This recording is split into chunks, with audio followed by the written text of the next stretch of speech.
Pernah nggak sih kamu ngerasa nggak cukup baik?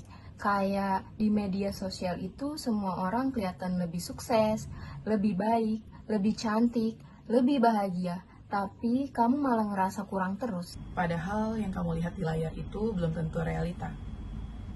Di balik itu, banyak juga orang yang sedang berjuang dalam hal yang sama, yaitu konsep diri. Menurut Carl Rogers, konsep diri terbentuk dari 3 komponen. Citra diri atau self-image, harga diri atau self-esteem, dan ideal diri atau ideal self. Citra diri itu tentang bagaimana kita melihat diri kita sendiri. Misalnya, aku orangnya suka menolong dan aku orangnya pendiam. Kalau harga diri itu lebih ke seberapa besar cara kita untuk menghargai dan menerima diri kita, orang dengan self-esteem yang lebih besar adalah orang yang lebih percaya diri dan tidak mudah terpengaruh dengan omongan orang lain. Sedangkan ideal diri adalah gambaran tentang diri yang kita inginkan. Masalah akan muncul kalau jarak antara diri kita sekarang dan diri ideal itu terlalu jauh. Bisa bikin stres ataupun minder. Jadi penting banget kita punya konsep diri yang positif dan realistis. Karena dari sanalah kita bisa mengembangkan diri tanpa kita harus membandingkan diri kita dengan orang lain. Konsep diri nggak muncul begitu aja loh. Ada banyak faktor yang mempengaruhinya. Mulai dari lingkungan keluarga, teman, pengalaman hidup, bahkan media sosial. Data dari Journal of Youth Studies 2022 menunjukkan bahwa 68% remaja merasa media sosial memengaruhi cara mereka menilai diri sendiri. Jadi lingkungan digital itu punya dampak besar banget. Kalau sejak kecil kita sering dikritik dan dibanding-bandingkan, biasanya konsep diri yang terbentuk menjadi negatif.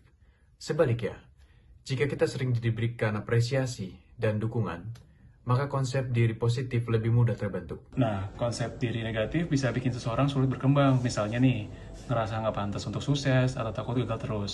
Bahkan, menurut penelitian dari American Psychological Association atau APA tahun 2020 mengatakan bahwa rendahnya konsep diri sangat bergantung dengan tingkat depresi dan kecemasan seseorang. Makanya penting banget buat kita mengenal dan mengelola konsep diri dengan bijak. Karena cara kita memandang diri kita sendiri itu menentukan bagaimana cara kita memandang dunia. Nah, gimana caranya punya konsep diri yang positif? Ada beberapa langkah sederhana yang bisa kamu mulai dari sekarang. Pertama, kenali kelebihan dan kekurangan diri kamu.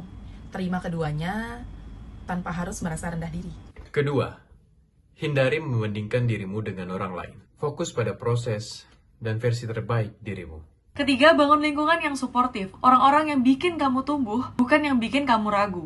Nah, yang keempat, latih positif self-talk. Misalkan yang tadinya aku tidak bisa menjadi aku akan belajar dan aku pasti bisa. Dan terakhir, jangan ragu untuk minta bantuan profesional kalau kamu ngerasa kehilangan arah. Itu bukan tanda kamu lemah, tapi bentuk kepedulian pada diri kita sendiri. Konsep diri yang sehat bukan tentang menjadi sempurna, tetapi tentang menerima apa adanya dirimu sambil terus bertumbuh.